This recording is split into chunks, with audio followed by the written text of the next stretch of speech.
Je m'arrête avant le passage pour piétons. Oui. Réponse A. Non. Réponse B.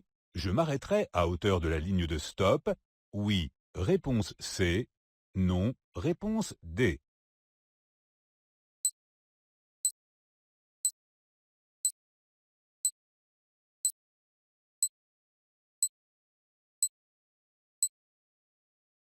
Même si ce piéton est momentanément distrait, il est certainement sur le point de traverser. Alors je m'arrête une première fois avant le passage pour piétons, donc immédiatement. Une fois qu'il sera passé, je devrai m'arrêter une seconde fois au niveau de la ligne de stop, cette fois pour laisser passer les autres usagers, qu'ils arrivent de gauche ou de droite. Réponse A et C.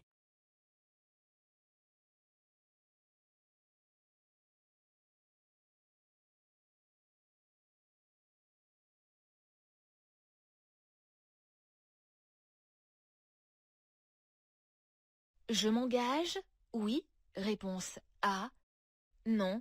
Réponse B.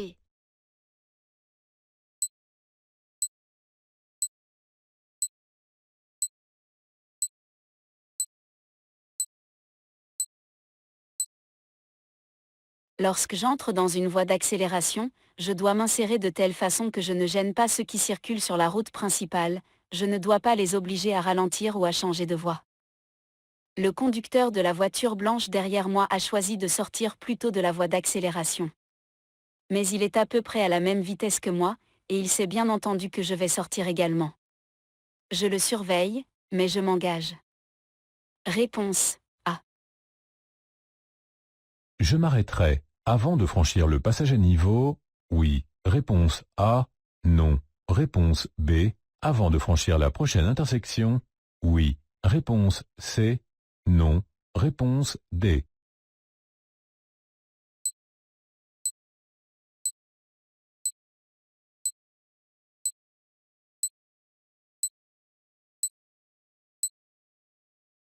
À 150 mètres, je vais rencontrer un stop, comme c'est indiqué sur le panonceau. Mais avant cela, je vais franchir un passage à niveau. C'est la balise blanche située juste après le panneau qui me l'indique. À quelle distance se trouve le passage à niveau? À 50 mètres, puisque cette balise ne comporte qu'un seul trait rouge. 2 traits égale 100 mètres, 3 traits égale 150 mètres hors agglomération. J'en déduis donc que le stop ne concerne pas le passage à niveau puisqu'il se trouve à 150 mètres. Et que s'il est ouvert, je n'ai aucune raison de m'y arrêter. Réponse B et C. En suivant un stage de sensibilisation à la sécurité routière, je peux récupérer 4 points sur mon permis au moins. Tous les 6 mois. Réponse A. Tous les ans. Réponse B. Tous les 2 ans. Réponse C.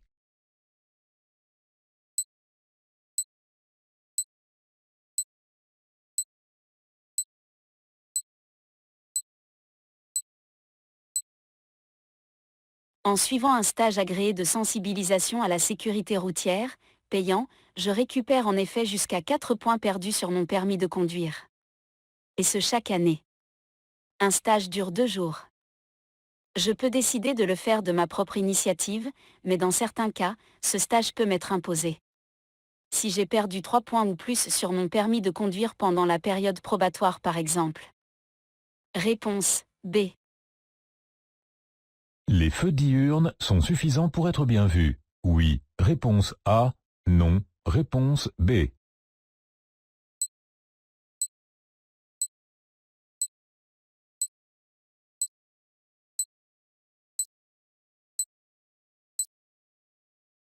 Les feux diurnes sont des feux situés à l'avant, de couleur blanche, souvent à LED, qui s'allument automatiquement de jour, dès la mise en marche du moteur.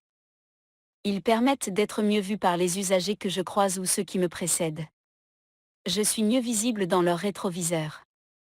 Mais ils sont insuffisants dès que la visibilité décroît, s'il pleut, s'il y a du brouillard, dès que la nuit tombe, ou pour circuler dans un tunnel, même éclairé. Et puis ils n'allument aucun feu à l'arrière. Je les remplace donc par les feux de croisement. Réponse B. Les essuie-glaces doivent être remplacés en moyenne. Tous les mois. Réponse A. Tous les ans. Réponse B. Uniquement lors des révisions. Réponse C. Tous les 3 ans. Réponse D.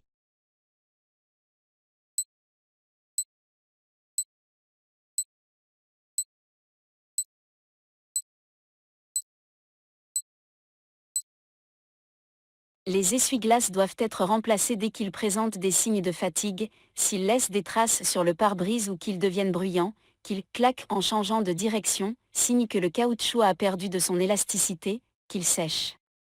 Ou pire, si le balai commence à se déchirer. En gros, cela revient à les changer chaque année. De préférence avant l'hiver, période où ils seront le plus utilisés. Réponse B.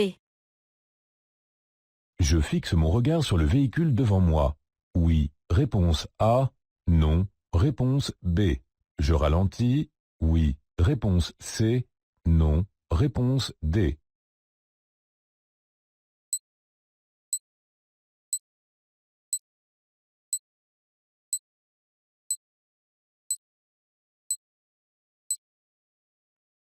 Lorsque je regarde au loin, je distingue aussi ce qui est proche de moi.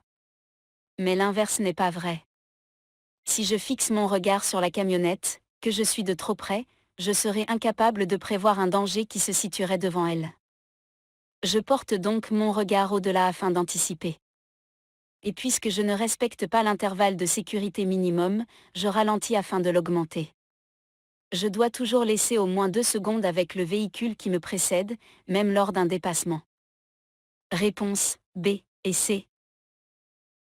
Lorsque j'ajoute du carburant, je ne téléphone pas. Réponse A. Je ne fume pas. Réponse B. Je laisse le moteur allumé. Réponse C. Je remplis le réservoir à ras-bord. Réponse D.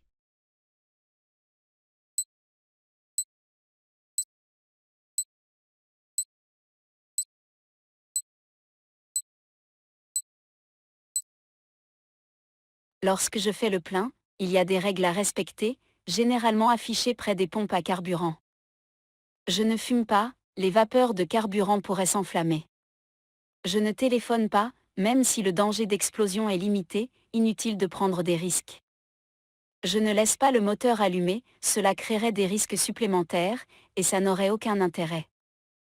Je ne remplis pas le réservoir à ras-bord, lorsque le pistolet coupe automatiquement le débit, c'est que le réservoir est plein. En ajouter provoquerait un risque de débordement, en particulier dans les virages et dans les ronds-points, ce qui rendrait la chaussée glissante.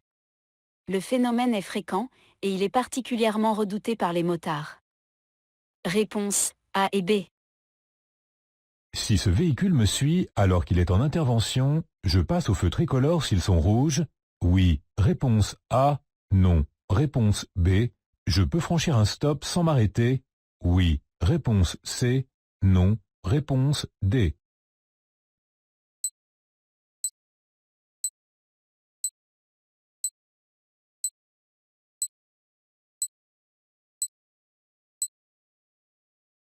Lorsqu'il est en intervention, ce véhicule est prioritaire, il est autorisé à passer à un feu rouge, à ne pas s'arrêter à un stop, et il n'a pas à céder le passage à qui que ce soit. Mais son conducteur a reçu une formation pour cela, et il ne se mettra jamais en danger et ne mettra personne d'autre en danger. Sa mission, c'est avant tout d'arriver sur place sur les lieux de l'accident. Moi, je n'ai pas d'avertisseurs spéciaux, je n'ai pas de formation. Et je n'ai pas le droit d'enfreindre ces règles. Alors je ne franchis jamais un feu et je m'arrête à tous les stops même si je suis suivi par ce véhicule. En revanche, je m'arrange pour le laisser passer, en serrant à droite, ou en m'arrêtant sur un emplacement d'arrêt ou de stationnement. Réponse B et D. Une voiture doit être équipée à l'avant d'un lave-glace. Oui. Réponse A. Non. Réponse B. D'au moins un essuie-glace. Oui. Réponse C. Non. Réponse D.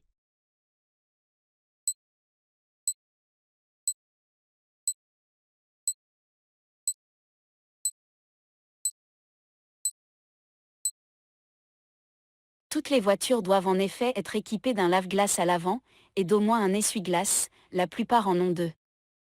Je dois veiller au bon état des essuie-glaces, à remplacer à peu près tous les ans, et surveiller le niveau de lave-glace. Je peux en avoir besoin n'importe quand. À noter qu'il existe deux sortes de lave-glace, un pour l'été, qui facilite le nettoyage d'insectes, et un pour l'hiver, qui résiste au gel. Réponse A et C. Je souhaite stationner sur l'emplacement qui est libre. J'allume le clignotant. Immédiatement, réponse A. Uniquement si un autre usager arrive derrière moi. Réponse B.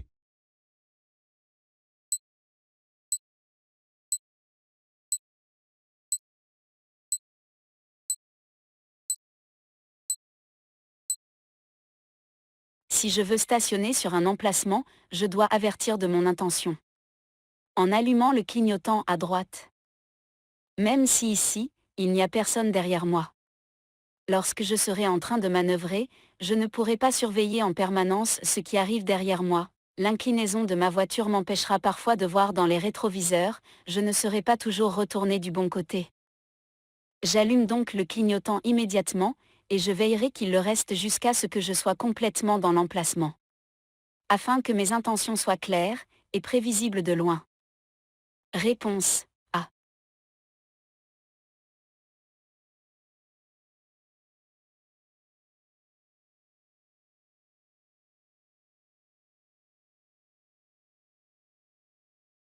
Dans ce passage temporairement rétréci, le risque de croiser un autre usager arrivant en sens inverse est nul. Réponse A. Est peu élevé puisque mon feu vient de passer au vert. Réponse B. Est très élevé puisque mon feu vient de passer au vert. Réponse C.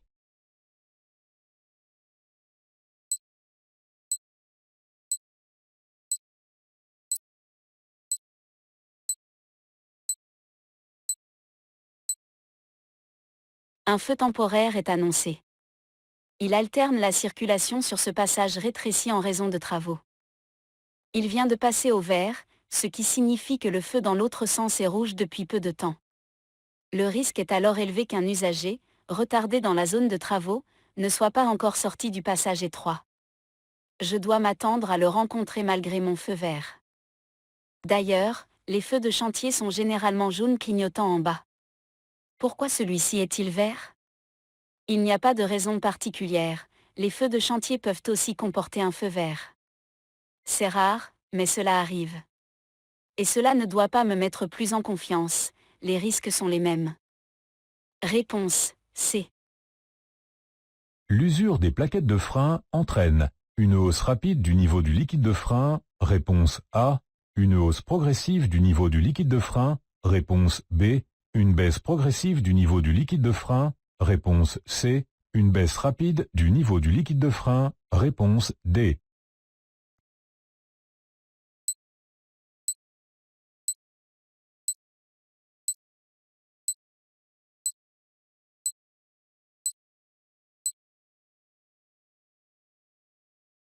Pour compenser l'usure des plaquettes de frein, qui perdent en épaisseur, le liquide de frein baisse très progressivement.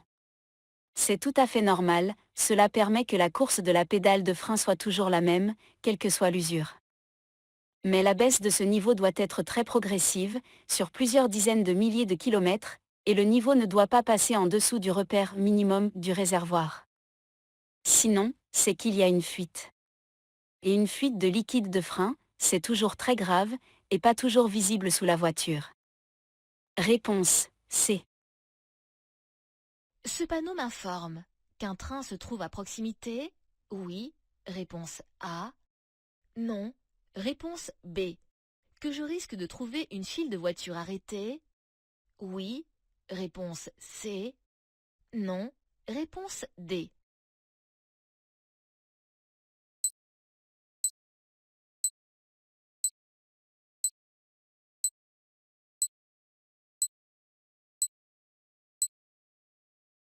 Ce panneau s'allume uniquement si le passage à niveau est fermé. Le reste du temps, il est éteint, noir. Ce qui signifie qu'un train approche ou franchit le passage à niveau situé un peu plus loin. Le risque est donc de trouver une longue file de véhicules arrêtés au passage à niveau, juste après le virage. Prudence. Réponse A et C. Je peux circuler si mon chargement est effectué comme celui de la voiture numéro 1, réponse A, la voiture numéro 2, réponse B, la voiture numéro 3, réponse C.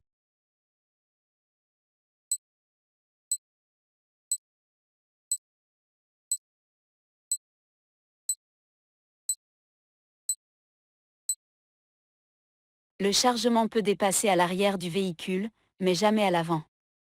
Les chargements dans les cas numéro 1 et numéro 2 sont donc interdits. Le chargement numéro 3 dépasse uniquement à l'arrière. S'il ne dépasse pas la voiture de plus d'1 mètre, aucune signalisation n'est obligatoire. De 1 à 3 mètres, le maximum autorisé, il doit être signalé par un dispositif homologué. Réponse C. Pour conduire de façon économique, je peux m'aider du compte-tour, réponse A, de l'ordinateur de bord, réponse B, de la jauge à carburant, réponse C.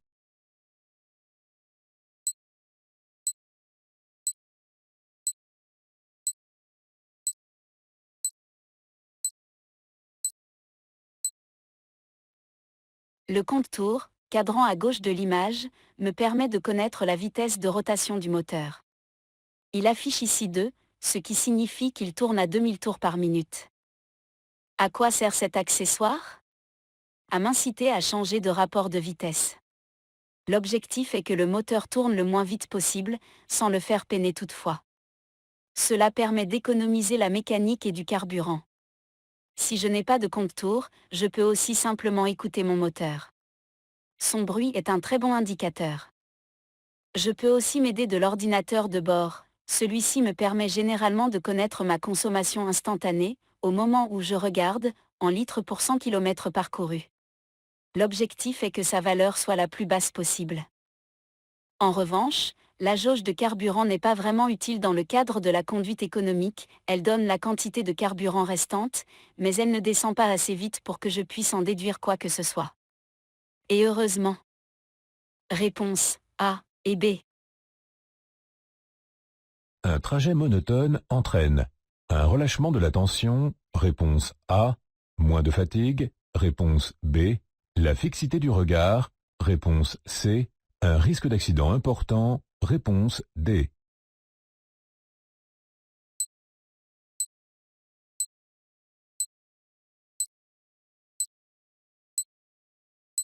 Paradoxalement, un trajet monotone, donc où le conducteur n'a pas grand-chose à faire que de tenir le volant droit, est propice à l'apparition de la fatigue. Faute de stimulation. Le regard se fixe, l'attention se relâche, le temps de réaction augmente, et cette fatigue peut même conduire à l'endormissement. Ce qui est fréquent, notamment sur l'autoroute. Réponse A, C et D. Les voitures devant moi sont arrêtées. Je m'arrête au niveau du feu vert. Oui. Réponse A. Non. Réponse B.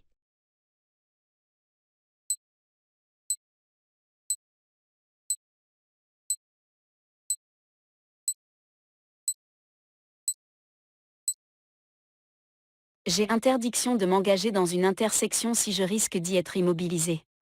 C'est une règle du code de la route, mais aussi de bon sens.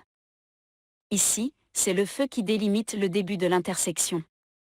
Et comme les voitures devant moi sont arrêtées, je m'arrête au feu vert, en laissant libre le passage pour piétons. Je verrai ensuite pour repartir lorsque les voitures devant moi avanceront. Si le feu est toujours vert, bien sûr. Réponse A. Si je ne respecte pas un intervalle de sécurité suffisant en dépassant un usager fragile, je risque un retrait de points, oui, réponse A, non, réponse B, une amende, oui, réponse C, non, réponse D.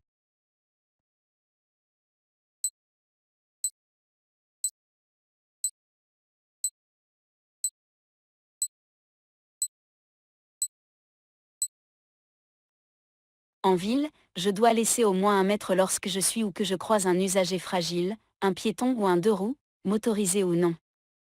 Hors agglomération, cet intervalle minimum est de 1,50 m. Si je ne respecte pas ces intervalles, je mets en danger ces usagers. 50% des tués sur la route. Il est donc normal que ce type de comportement soit sanctionné par une amende et d'un retrait de 3 points sur mon permis de conduire. Si je suis en période probatoire, je devrais suivre un stage payant de sensibilisation à la sécurité routière. Ce stage dure 2 jours.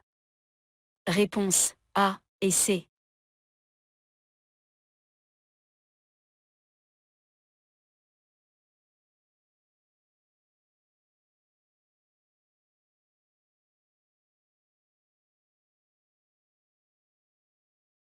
Le risque annoncé par ce panneau est plus élevé. Le jour. Réponse A. La nuit. Réponse B.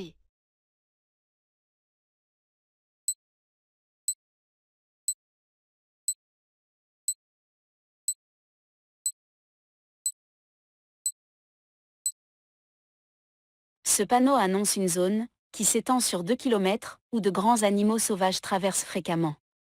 J'en tiens compte de jour comme de nuit. Mais la probabilité de ce risque est plus élevée de nuit. En effet, il y a moins de circulation, moins de bruit, donc les animaux hésitent moins à s'approcher de la route. D'autre part, certains sont nocturnes. Et comme les feux d'une voiture n'éclairent pas très loin, et surtout pas très large, on risque de ne les voir qu'au dernier moment. Réponse B. Pour stationner sur cet emplacement, j'effectue la manœuvre en marche avant. Réponse A. J'effectue la manœuvre en marche arrière. Réponse B.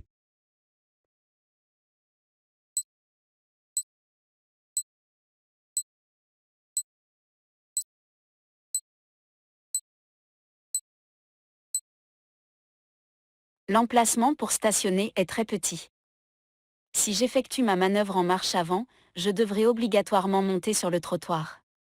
Ce qui est interdit, et pourrait endommager mes pneus, il pourrait être pincé entre la jante et la bordure du trottoir, ce qui pourrait provoquer une hernie ou le faire éclater. Si j'effectue la manœuvre en marche arrière, je pourrais éviter de monter sur le trottoir. C'est beaucoup plus facile. C'est donc cette solution que je privilégie. Réponse B. Par rapport à un conducteur expérimenté, un conducteur novice a autant de risques d'être tué dans un accident. Réponse A. 2 fois plus de risques d'être tué dans un accident.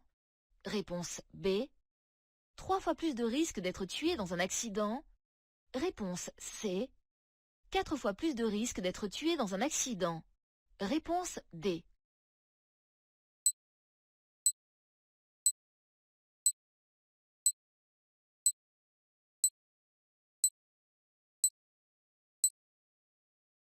Un conducteur novice a plus de risques d'être tué dans un accident de la route qu'un conducteur expérimenté.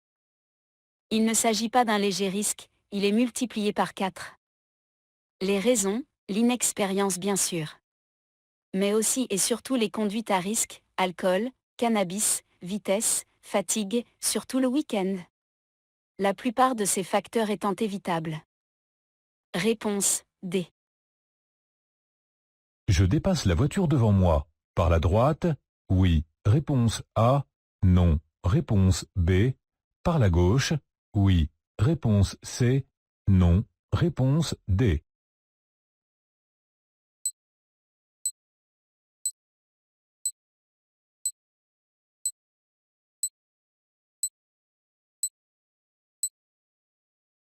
À part dans un bouchon ou si les voies de circulation ne vont pas dans la même direction, et je ne suis dans aucun de ces deux cas, le dépassement par la droite est interdit.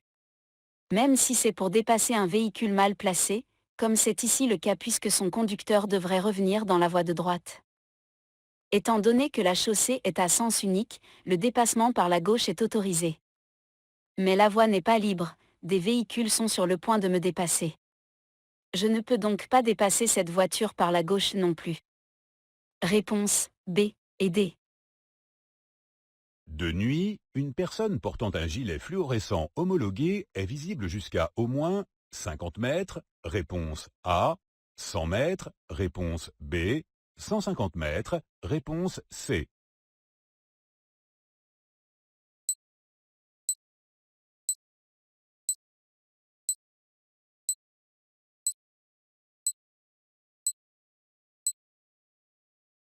Un gilet fluorescent homologué, aussi appelé gilet haute visibilité ou gilet de sécurité, est obligatoire dans chaque voiture. Il doit y en avoir au moins un à bord, mais l'idéal est qu'il y en ait un par occupant. Si le véhicule est immobilisé hors agglomération, en cas de panne par exemple, il permet à une personne qui le porte d'être vue de loin. Même de nuit, éclairé par les phares d'une voiture, il permet d'être visible à plus de 150 mètres. Réponse C. À 130 km à l'heure, les marquages de la banque d'arrêt d'urgence m'aident à évaluer l'intervalle de sécurité. Oui. Réponse A. Non. Réponse B.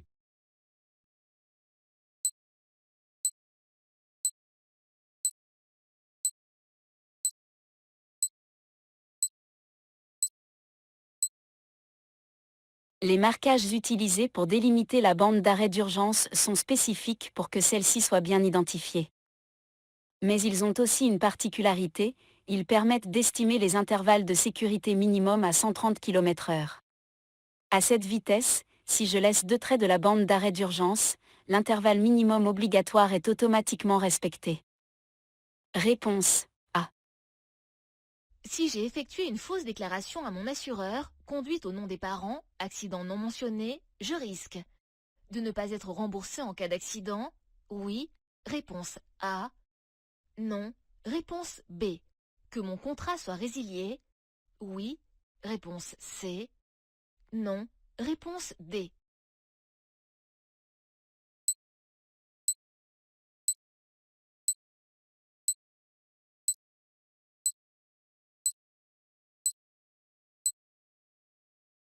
En cas de fausse déclaration intentionnelle à son assureur, comme la non-déclaration de sinistres antérieurs au contrat, une condamnation pour conduite sous l'emprise de l'alcool, ou encore un véhicule déclaré au nom d'un tiers pour profiter de son bonus, les sanctions peuvent être lourdes.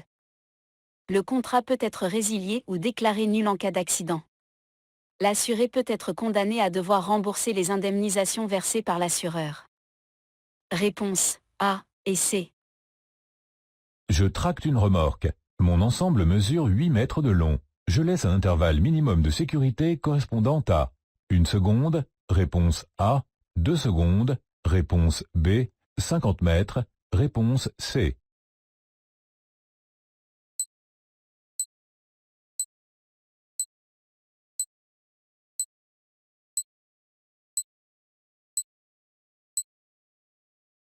Hors agglomération, lorsque 2 véhicules, ou ensemble de véhicules, dont le poids total en charge dépasse les 3,5 tonnes ou dont la longueur excède 7 mètres, se suivent à la même vitesse, la distance de sécurité doit être d'au moins 50 mètres. Mon ensemble fait plus de 7 mètres de long, voiture plus remorque, le véhicule devant moi fait visiblement plus de 3,5 tonnes de PTAC, je dois donc laisser un intervalle d'au moins 50 mètres quelle que soit la vitesse. Réponse C. Une conduite souple limite le bruit. Oui. Réponse A. Non. Réponse B. Limite les rejets de CO2. Oui. Réponse C. Non. Réponse D.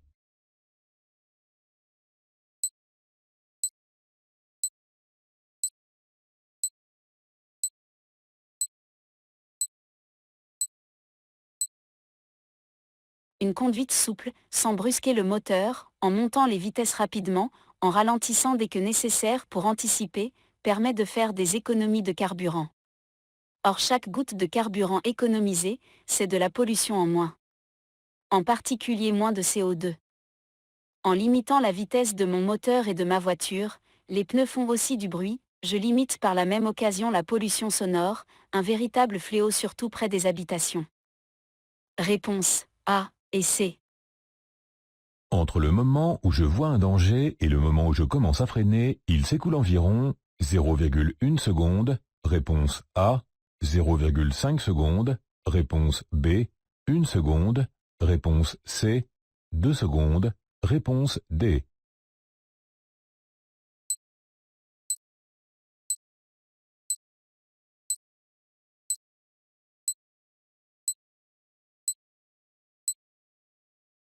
Le moment compris entre la perception d'un danger et le moment où je commence une action pour l'éviter, freiner par exemple, c'est ce qu'on appelle le temps de réaction. Pour un conducteur moyen, il est d'environ 1 seconde. Attention, la fatigue, l'alcool, certains médicaments, les drogues, ou encore des soucis personnels peuvent augmenter le temps de réaction. Réponse C. Les chevrons sont des dispositifs lumineux. Réponse A. Des marques peintes sur la chaussée. Réponse B.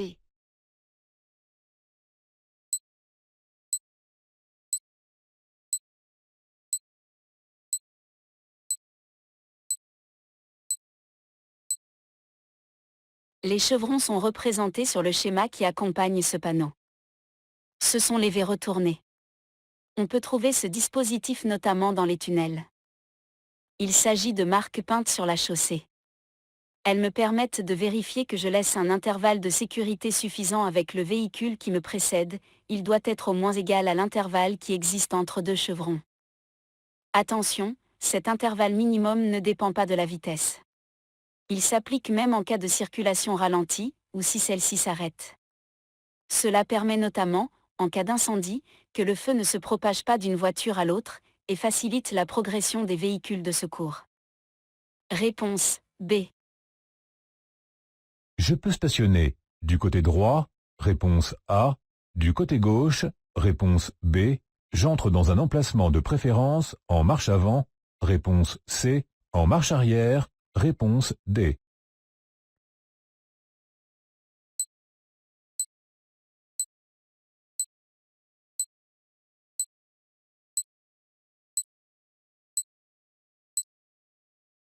Les flèches au sol m'informent que la circulation est à sens unique sur ce parking.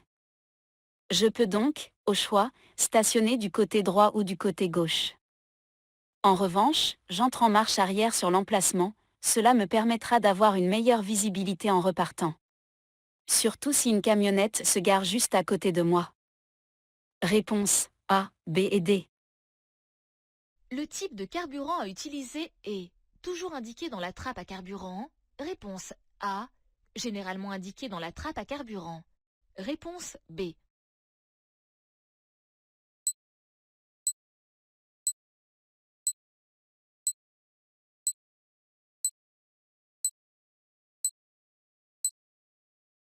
En général, le type de carburant à utiliser est inscrit à l'intérieur de la trappe à carburant.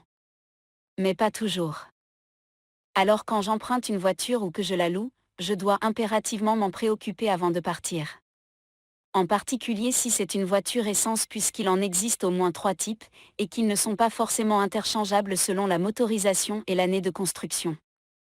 Réponse B. Je peux commencer la conduite accompagnée à partir de 15 ans. Oui. Réponse A. Non. Réponse B. Je peux commencer la conduite supervisée à partir de 16 ans. Oui. Réponse C.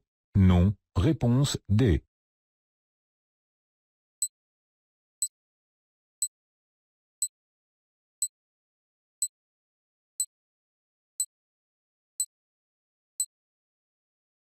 La conduite accompagnée est désormais accessible dès l'âge de 15 ans. En revanche, pour commencer la conduite supervisée, il faut être âgé d'au moins 18 ans. Il faut aussi avoir obtenu son code, avoir l'accord de l'assureur du véhicule, avoir effectué au moins 20 heures dans une école de conduite, avoir un accompagnateur qui répond à certains critères, avoir obtenu le certificat de fin de formation en auto-école. Réponse A et D.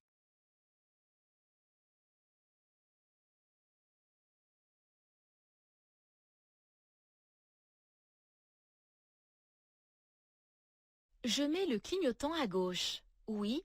Réponse A. Non. Réponse B. Je change de voie. Oui. Réponse C. Non. Réponse D.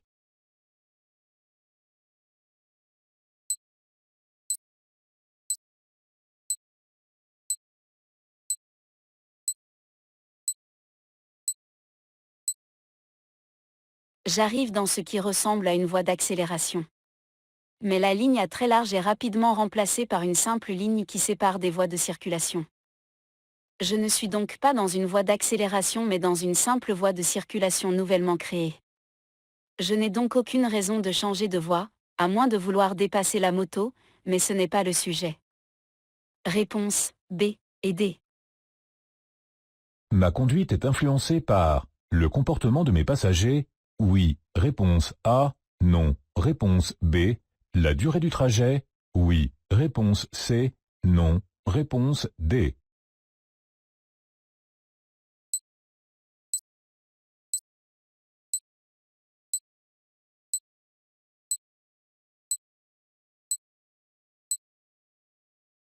En principe, ni la durée du trajet ni le comportement de mes passagers ne devraient influencer ma conduite. Mais en réalité, ces deux facteurs jouent un rôle déterminant. Le comportement de mes passagers peut me rendre euphorique, ou au contraire me stresser, et la durée du parcours fait apparaître la fatigue. À moi d'éviter leurs effets. En limitant l'influence de mes passagers, et en m'arrêtant dès les premiers signes de fatigue. Réponse A et C. Les véhicules lourds ont l'obligation de circuler dans les voies de droite. Pour limiter le nombre de ces véhicules, oui, réponse A, non, réponse B. Pour fluidifier le trafic, oui, réponse C, non, réponse D.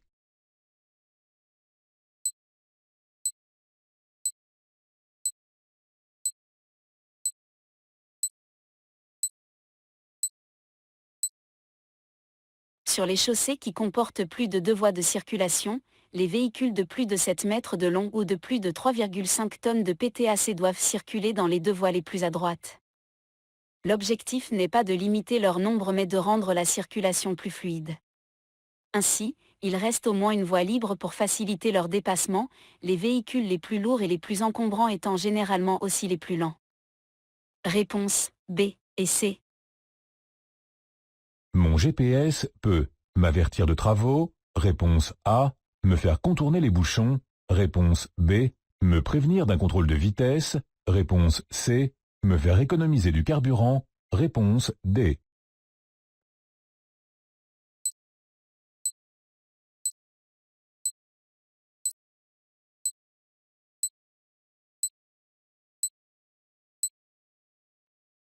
La principale fonction d'un GPS, c'est de guider le conducteur. Ce qui lui évite de se perdre, donc lui fait économiser du temps et du carburant. La plupart de ces appareils permettent aussi d'avertir le conducteur en cas de bouchon ou de travaux. Il propose même de les contourner, ce qui peut lui faire économiser là encore du carburant. Mais attention, un GPS qui signale l'emplacement des radars est interdit. Réponse A, B et D. La vitesse maximale autorisée est de 80 km/h. Si j'ai le permis depuis 10 ans, oui. Réponse A. Non. Réponse B. Si je suis en période probatoire, oui. Réponse C. Non. Réponse D.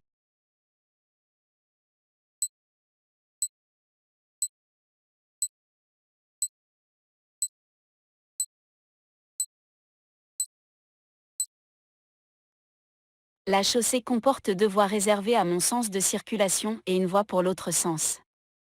Mais la séparation entre les deux sens de circulation n'est assurée que par une simple ligne continue. Ce n'est pas une route à chaussée séparée, par un rail, un terre-plein ou un muret.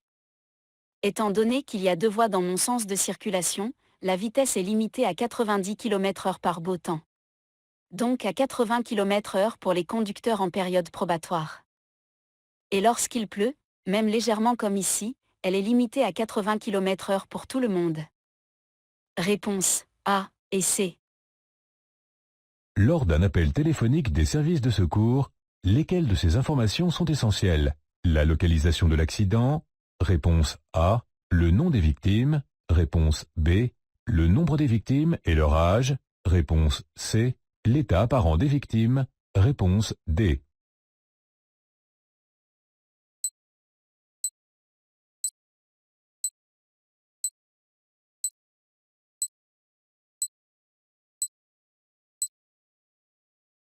Au moment de donner l'alerte suite à un accident, les informations essentielles sont la localisation exacte de l'accident, le nombre de victimes, ainsi que leur âge approximatif, leur état apparent, si les personnes sont conscientes ou non notamment, ou si elles respirent ou pas. À ce stade, leur identité, ou celle d'éventuels témoins, n'a aucune importance. Réponse A, C et D. Je circule lentement. J'accélère. Réponse A. Je m'arrête. Réponse B.